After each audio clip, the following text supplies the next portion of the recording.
Okay, this is the next step in the process. We're going to get started with mixing up some colors and getting our sketch a little bit on our painting once we get a little bit of a first glazing on top of our board.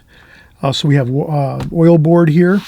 It's like press board with the canvas on top, kind of like laminated down on top of the paper board. So it's a hard board we're going to use, and then we'll use a basic simple palette. We'll just use a simple limited palette, but we will use the three primary colors. So if you ever want to look up color wheels, I do have a watercolor channel, so you can always go onto my watercolor channel and check out my color wheels. All you have to do is just type in my name, Chris Petri, color wheels, and you'll see that I've created a video where I cover two basic color wheels. One is the three colors would be alizarin crimson, cad lemon yellow, and French ultramarine blue.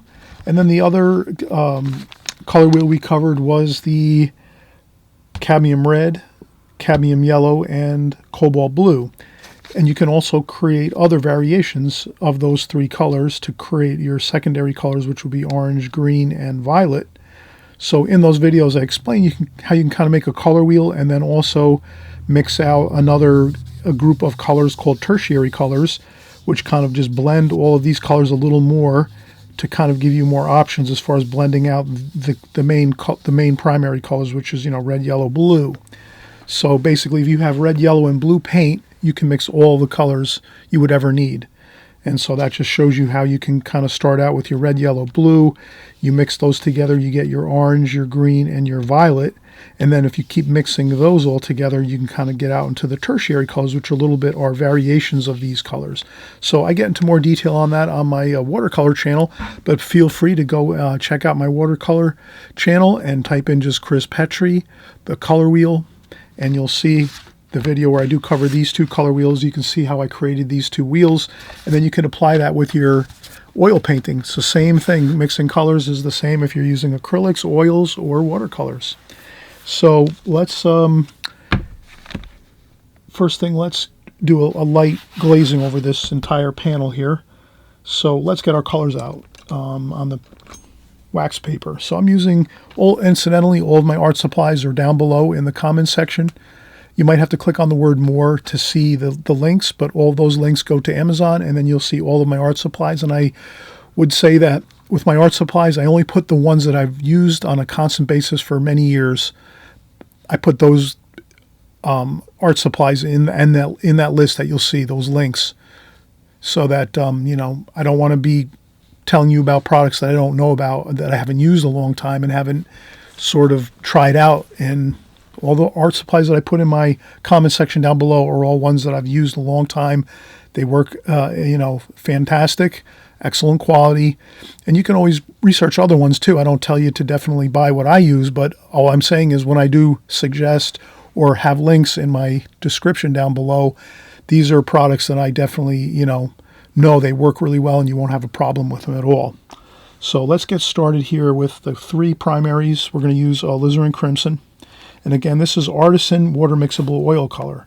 So I really suggest if you're painting oil paints, and sometimes you might hear me mix up watercolor and oil because I do so many videos with watercolor over the years. I've been on YouTube for over 10 years, approximately 10 years, doing watercolor videos. So sometimes when I'm doing these videos, I get a little, sometimes I say watercolor when I mean oil, but you'll figure it out.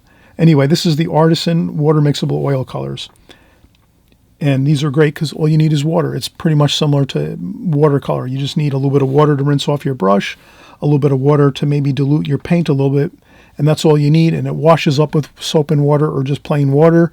So if you get some on your clothes, your furniture, anything else, it cleans up really easily. So that's a really great positive about the Artisan Water Mixable Oil Colors, as well as you're not using any flammable oil, turpentines, terpenoids, paint thinners. You don't need any of that with the water mixable oil colors. You just need water. That's it. So let's just do this. Let's get our alizarin crimson there for our first primary color, and then let's do our yellow. We're going to use yellow ochre. So I'll put some yellow ochre here like that. So we're just squeezing out some colors onto our wax paper, which is by Strathmore palette paper, it's called. Again, it's in the link in the description below. And then we have cerulean blue, again, Artisan, Winsor & Newton Artisan paint, oil paint, water mixable. So now that you have those three primary colors, you really have everything you need.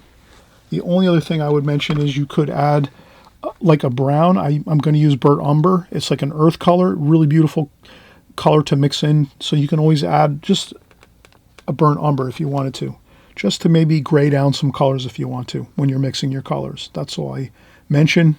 So we'll just add that one color, the burnt umber, to our primaries right there, which is the color wheel, if you're thinking in terms of a color wheel. And then, of course, we always need white. We go through a lot of white, so obviously I have a large tube of the Artisan water mixable oil color, white, titanium white. And I'll put that up top here. I'll just put a little bit of a across the top of the painting because we're going to use probably quite a bit. And if I don't use it all, I just take a palette knife like this, and I scrape up what I don't use, and I put it in a small container and save it for the next painting. So we're really all set. We have our colors on, our tube colors squeezed out on our wax paper, and now we're going to paint a thin layer of paint with perhaps just a touch of water. You can get a large flat brush if you want, or filbert brush. I think I'll use, let me see what we have here. Okay, I have a large filbert brush. I'm going to use that. The only thing is the handle's quite long, so I might trim this off a little bit and just kind of trim it down to the same size as we have with these other brushes here. So I'll just maybe take my brush and then make a mark on it with a pencil, and I'll just trim this down a little bit. So this is about at the bottom of the skew tag there.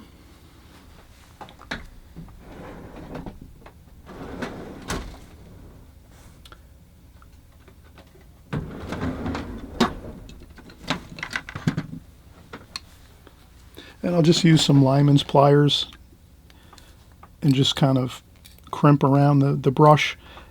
This is just one of those things where I customize things sometimes to work. If I use this really long brush, it's going to start bumping into my microphone and my camera, actually. So I have to trim down my brushes to work with the video camera and my microphone here at my table. I'm used to working with smaller brushes with the watercolor paints all the time. So I just trim down my brush a little bit, and that'll work fine. I wanted to have a little bit of a larger brush so we can get the paint on there. So the first thing we'll do is we'll add I'm going to call it a warm so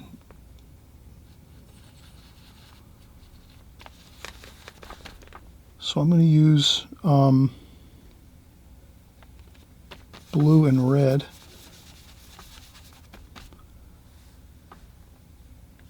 And a little bit of burnt umber.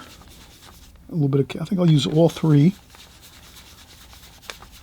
And I'll just make a little bit of a nice warm kind of color like that. Almost like a yellow ochre. And we're just going to cover the whole canvas like this. Very, very thin though. You can kind of see how we're just going over with a thin bit of, and we'll actually take a paper towel when we're done and kind of dry it off a little bit with a paper towel. You know, you can make some marks if you want. You can just do some cross hatching if you want to, just so that it's not looking like all one type of brush stroke. I added a little bit of water there to the mix, and that's all. Then we just go around the whole canvas like that. Get that on like so. Work it into the cotton application that they have over the hardboard.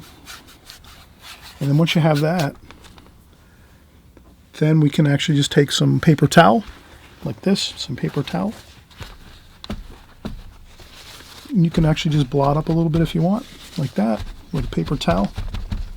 That little bit of texture look is fine. That actually would work really well.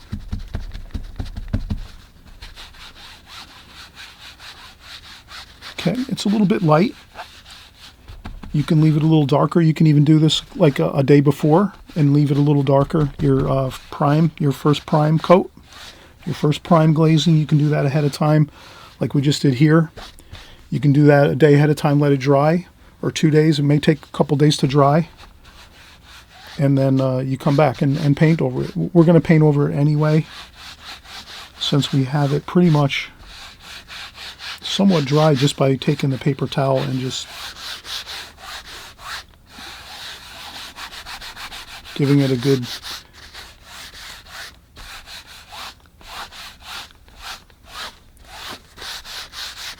there we go.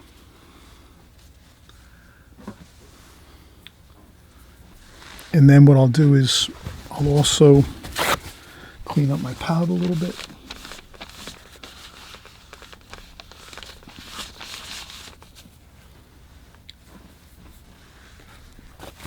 And I usually don't worry about it too much because we're going to be mixing all the colors, but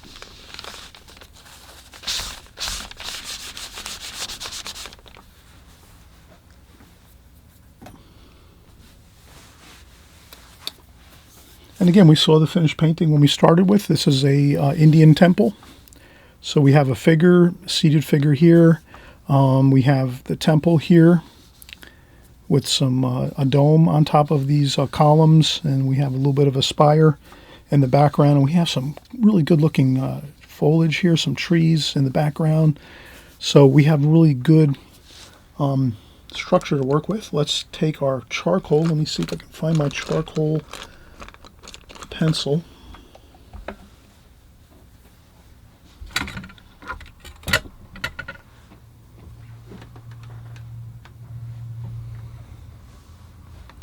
All right, so what I'll do is we'll take a quick break. I have to find some charcoal. I thought I had some here at my table.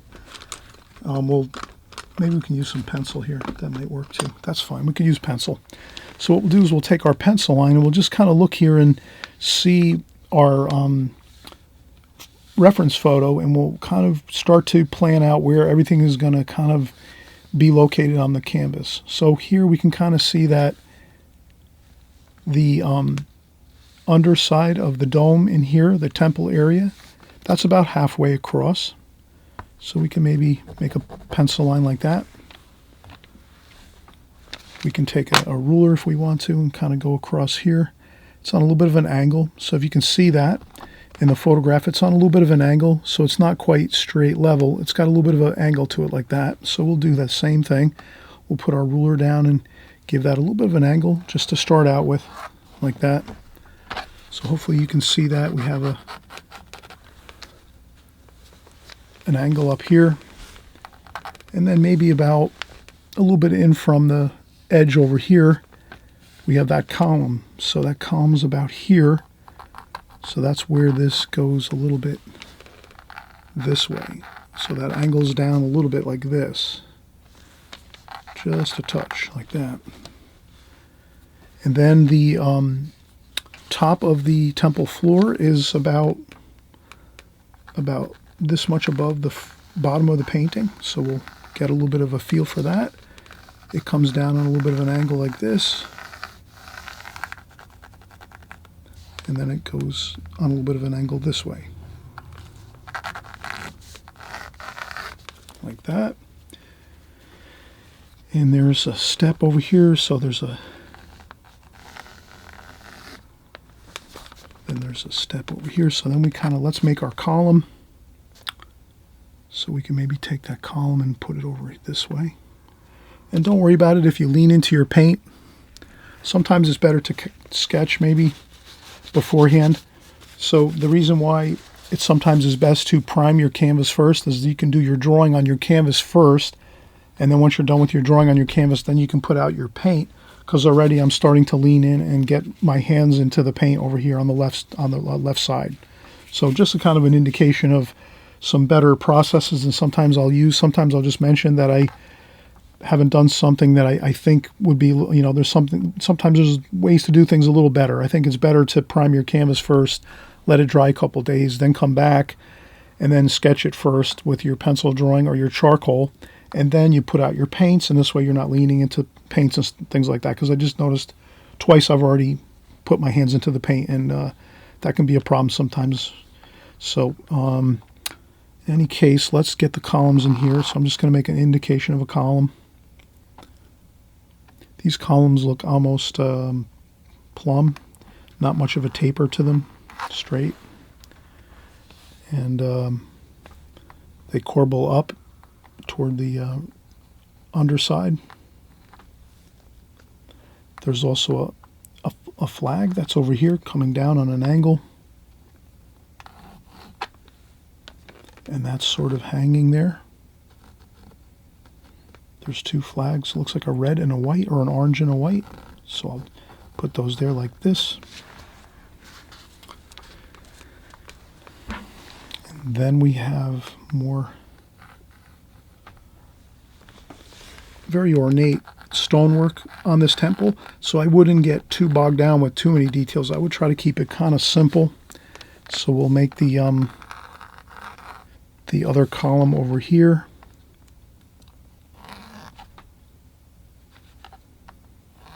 That one's a little thinner. It corbels up like that too.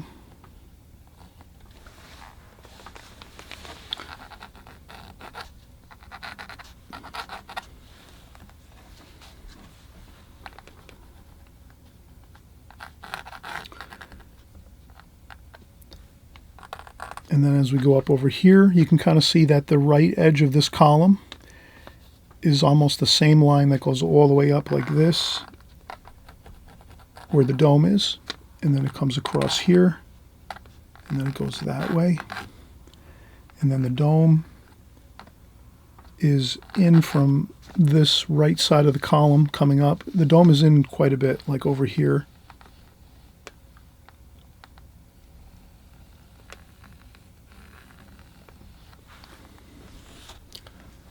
And that seems to be the dome, up close. The point, the very, very point top of the dome, it looks like it's right over the column, maybe a little bit to the right. So that would be the dome, the top of the dome here, where the center point of the dome itself. Like that. There's another dome over here. Keep things simple. I think we'll just leave this one dome. We won't put that second dome in over here. We'll just leave that one as it is. And then there's another area over here. There's some more dome shapes.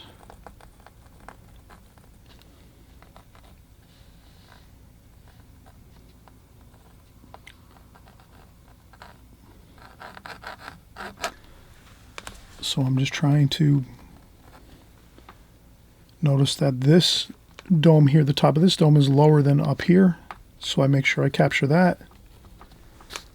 There's a sphere on top of that dome over here, and I might leave the other area over here. Looks like even a larger dome yet. I'm going to let that just be. I'm just going to do the two, this one and this one, and then there's some more structures over here. Top of the temple. There's some more. So this is going to be covered by trees, so I don't think I'm going to get too much, work it as we go. But this should be a really fun painting, not too many difficult colors to mix. It's kind of a straightforward color scheme. We'll, again, work out the colors as we go, but I think it'll be pretty fun to do this one. Not too many challenging things going on.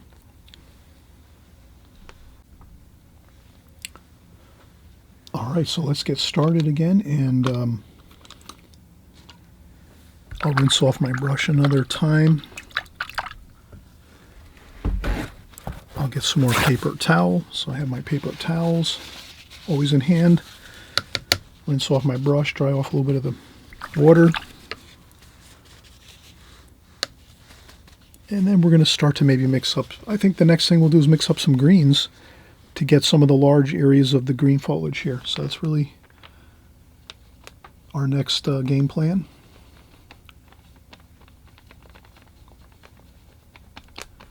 So yellow ochre and cerulean blue, that gets us a nice olivey green.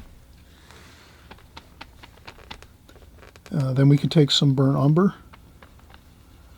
maybe a little bit of a darker green with a little bit of alizarin crimson there, just to,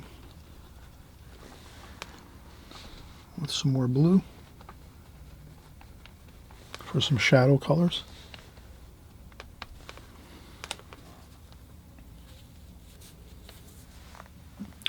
And let's start to get in some. And I'm just going to really have a fun time. I'm doing some cross hatching like this. Up here, I'll try to blend this. So the outer edges of my painting, I'm going to leave that very diffused and light as far as details, not a lot of details on the edges of the painting. And then maybe as I come in here, I'll do some more leaf kind of shapes and things like that. I'll leave some areas where there's the prime coat that we used. I'm going to leave some of that showing through. We'll mix some more yellow ochre and cerulean blue, and if you need more paint, always remember, squeeze out your paint if you need. It's much better to squeeze out more paint just to make sure that you have enough color. So, you don't want to sacrifice not squeezing out more paint and then have your colors not look the way you want them to. So if you just need a little more blue to, put into your green to get it to look good, this is like an olivey green we're using. Please, do that. Take a second, get those colors back onto the. So what I'm going to do is I'm going to make some of the dome area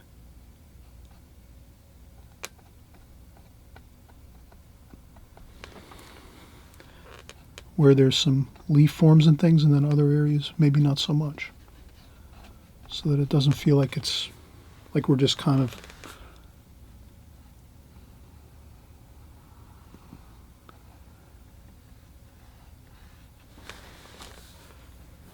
see, I kind of did that. I silhouetted.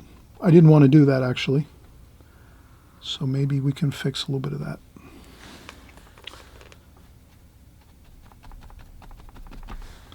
So I guess what I'm trying to say is I want to leave some of that prime coat that we have underneath. I want to leave that here and there showing through, as if we can see through the trees and there's some sky showing through, just like this. You can kind of see that there's some sky colors behind the tree leaves and the limbs and the branches and all of the tree leaves. So that's what I want to kind of have, that same look.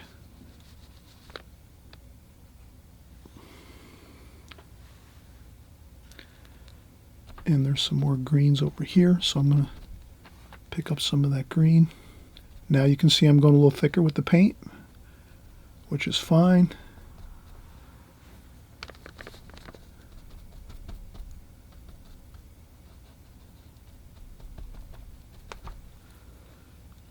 You can get some more of a yellowish green if you want to add a little more golden colors if you'd like to.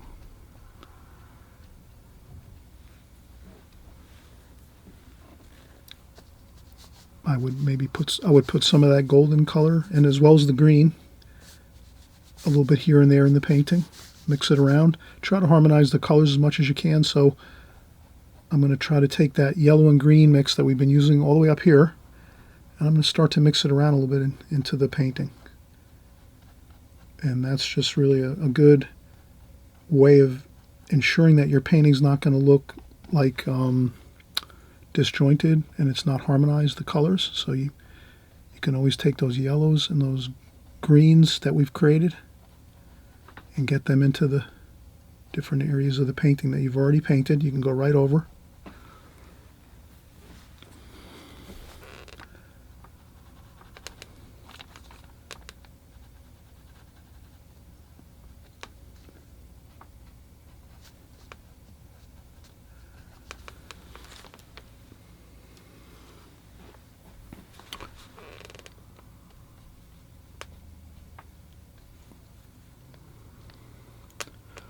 little spots of colors. Never.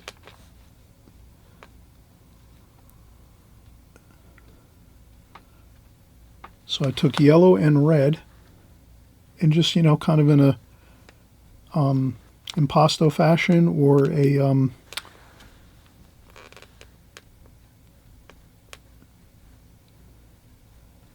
loose fashion, a little couple brush strokes here and there of the red and the blue and the gold. You can take a couple of the blue, red, and gold, the three primaries that you're using here, and you just kind of dab those on here and there. And that goes a long way as to harmonizing all the colors together in the painting.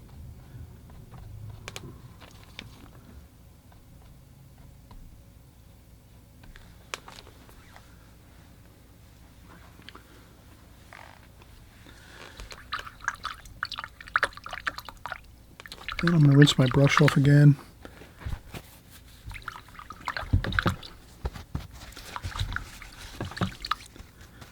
Then I'll empty my water quick. Put some fresh water in.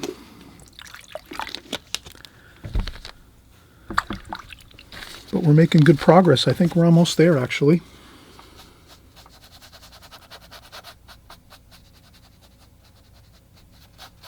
I'm just blending in a little bit of the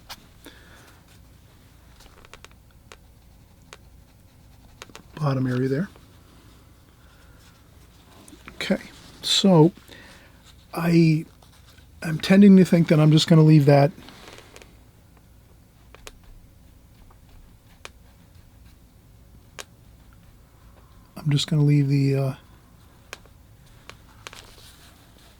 the first glazing that we put on, the priming, that prime coat. I'm just going to leave that the way it is. I'm not going to try to go over it. I thought I was going to use white for this painting. Maybe we could use a little. Let's see how it looks. You can always try out a little bit of color. So maybe a little bit of white. Let's see how it looks if we take some of that and maybe do a couple highlights here. Maybe it'll look good. Okay, maybe that does look all right. Let's do a couple of those.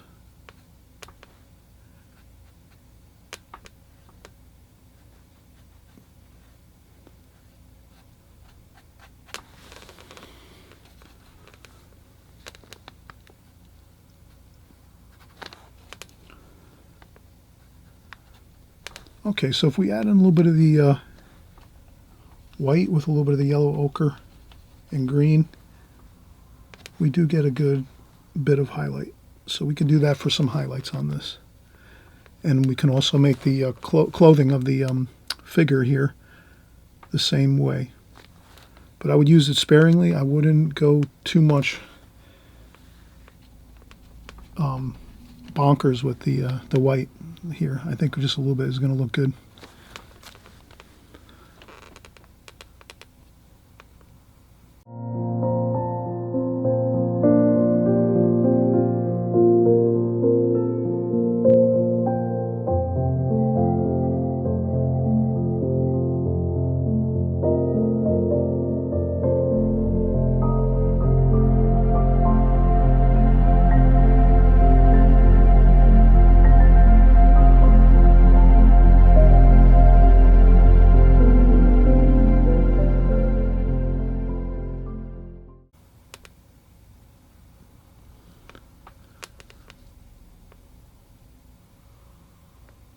And that's the top, like that. So yeah, we could, when you think about it, it's using this little bit of white sparingly here in this painting is going to work for us really well, because we're going to get some of these details that we wanted to get. The sphere on the top there.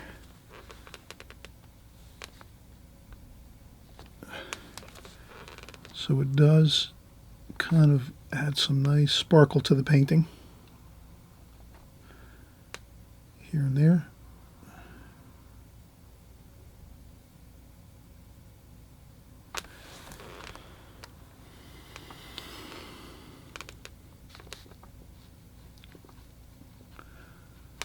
So that can give us some good flexibility to have a little more tonal value range if you're adding in some white paint mixed in with a little bit of the yellow ochre. We can, again, add some highlights to the columns.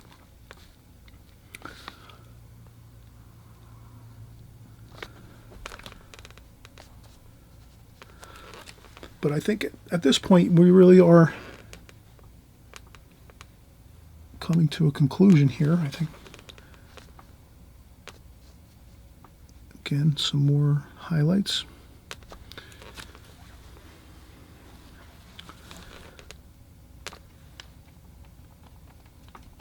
And that's pretty simple. I can tell you that we didn't work to, this is not a lot of tremendous amount of effort with when you use the white, the titanium white mixed in with a little bit of the yellow ochre and the green. It looks almost like an off-white, like almost like a yellowy ochre mixed in with the white. And then you can just add a couple of those highlights here and there. And I think that really does, kind of really give us a good bit of some details. And I'm just going to kind of look at this painting over here, this photograph, and try to just do the same thing. Where are those white highlights? I'm just going to put them in.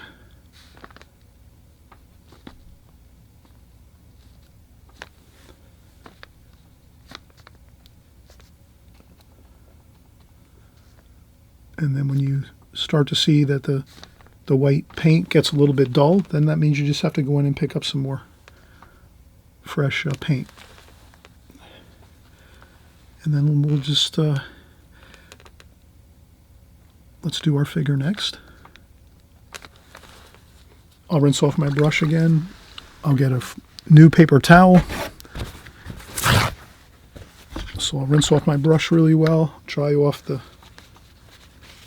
paint and the water off the brush like that really well so it's nice and dry.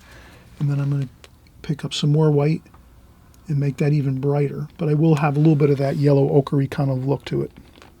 And I think I'm going to use maybe a round brush. Let me go in and see if I can find a round brush here in my arsenal of paintbrushes. Yep, I do have a round brush. So I have a smaller round brush, synthetic brush. And since it's round, you can kind of see I can roll it around like that. And it's got a good point on it. Like that. And that just helps me to get the figure a little more rendered a little bit better. So this will just do that. Shoulder over on the left side of the figure. The shoulder over there, it's more diminished because it's further away from us. And then over here, the right shoulder is more, you can see more of the figure, the right side of the figure. And just really simple, he's seated, and then he's got the his religious clothing on.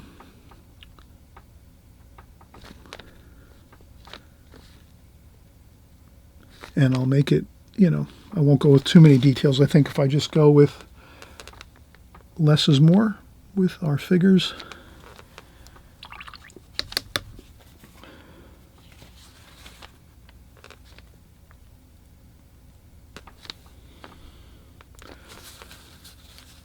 Okay, and then we're going to do some orange for the headdress.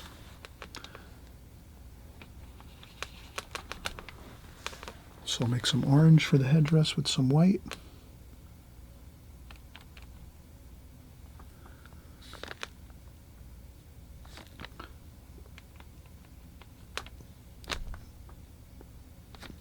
Maybe I'll just rinse off my brush and start over again, because I noticed that if I use the white, it's not really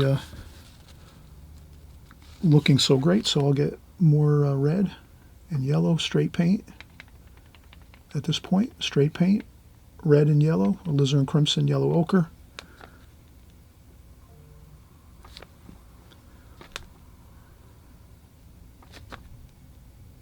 That looks better. Then we'll get some darker flesh tone.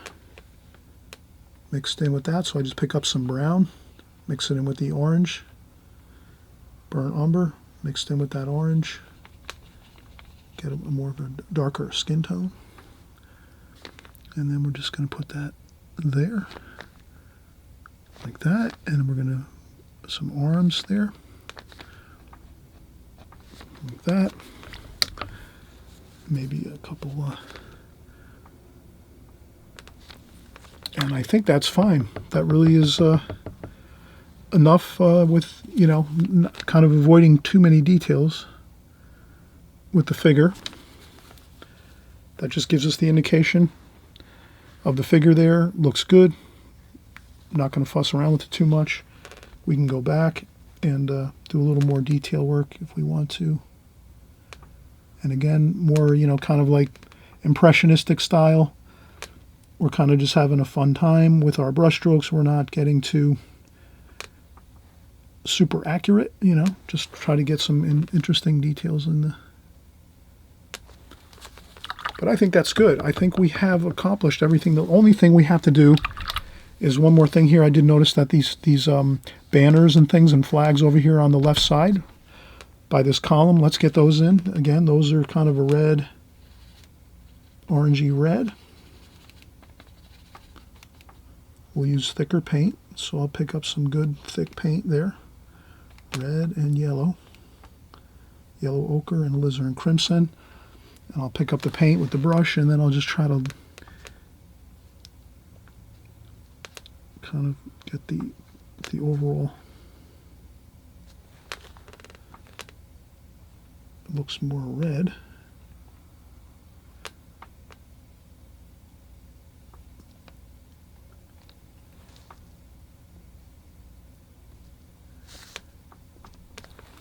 Okay. Then we have a white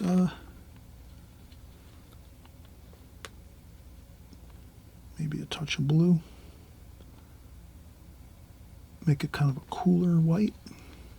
And if you have to start over again, we rinse off our brush really well. So if you see your colors get contaminated with another different color that you're looking for, maybe a bluer white, and the next thing you know, your brush has some of that red and yellow in it, rinse off your brush really well. If you're seeing like your color's not where you want it to be at, and then, you know, you just start again up here, and then you just go in with a touch of blue, and maybe we'll make that just a little bit of a cooler white up here. And then we'll do that here. And that's sort of like a banner, it looks like.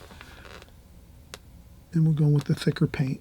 So I'm going to get lots of thick paint there. Like that. And this is where the thick paint helps out. Using really thick paint because it sort of really sticks on the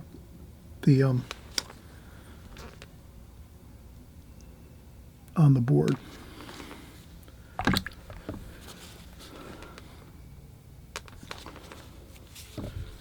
Like that. So that looks pretty good.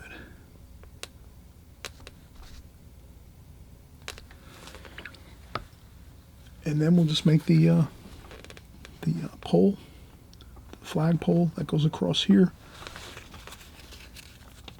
You can always, if you don't want to lean into your paint, you can always take a brush maybe. Anything you might have that's like a wooden dowel or something like that. So I'm going to use a wooden dowel. Sometimes I use different things when I'm working on projects and things, so I have some wood dowels left over here and there. So I'll just take that dowel like this and maybe just rest it on the canvas like this, and I'll try to get that. And then I'll just slide the brush across the dowel like this. And maybe I'll get lots of paint on there so I can get the line pretty accurate.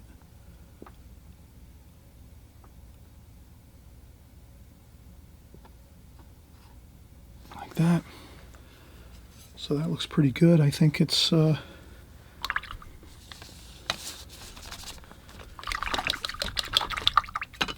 again, I'll dry off the brush, rinse it off, dry off the brush, and then I might try to get that a little more where this goes like that.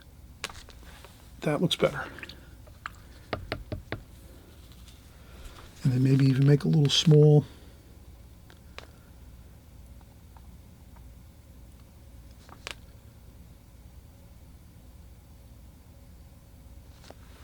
Like that, just so that it feels like we're looking at something like a pole coming down with a little more detail on it to explain it a little better. And we could also go in with a little more darks here, just to go around this area here. So if you see that you need to add some darks into the painting here. So I noticed the column might be a little bit too wide there, so we can go in like that. Can thin up that column there. Here the paint's a little bit, I rinse my brush and the paint's a little bit thinner, and there's times when you can go over with thinner paint. So you have to feel it out. Again, oil painting is fun. It's a great process to learn. Oil painting, a great medium to work with. I'm really excited about it. I'm always eager to learn new things about it, and each time I paint and work in oils, I tend to kind of like learn new things and be aware of what's happening when I'm working with the oils and seeing how they all kind of, all the different ways we tend to put on the paint onto the canvas.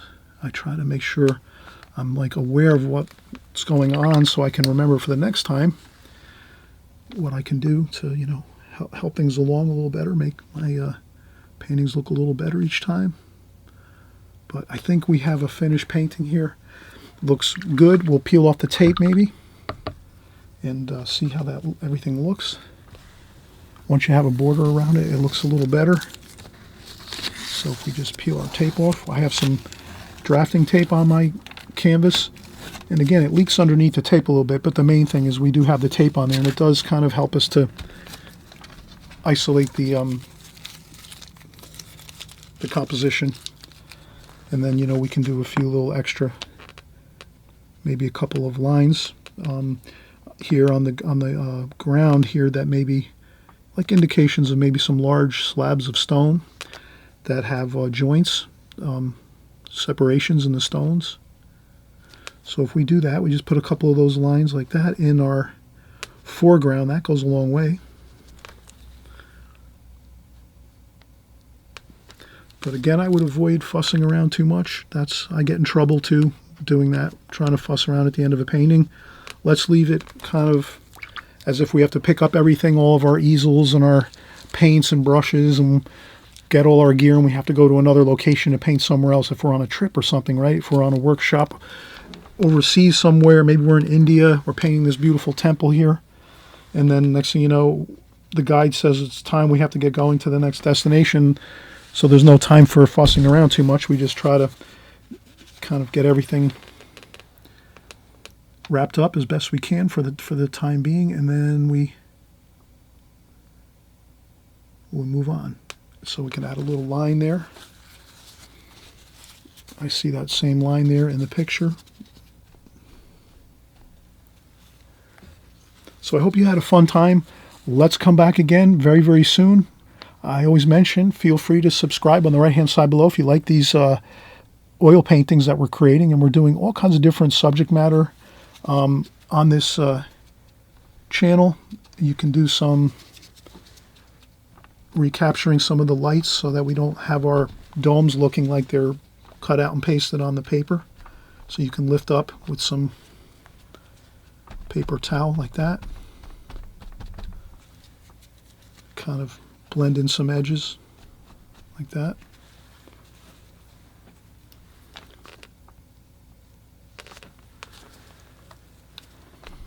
Same thing over here. You could blend in a couple edges like that. So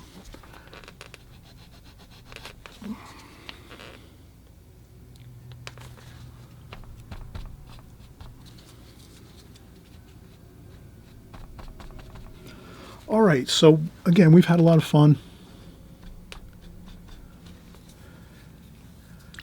working on this beautiful Indian temple. And we'll see you on the next video. Again, enjoy your journey painting in oils, and I'm going to try to be here at least once a week, or at least every 2 weeks. I can't always work every week on oils, but I guarantee I'm going to be trying to get to that goal of making one oil video a week, oil painting video a week. But if I don't get to that level right away, we'll definitely work on at least one oil painting every other week. Okay, until next time, happy painting, everybody.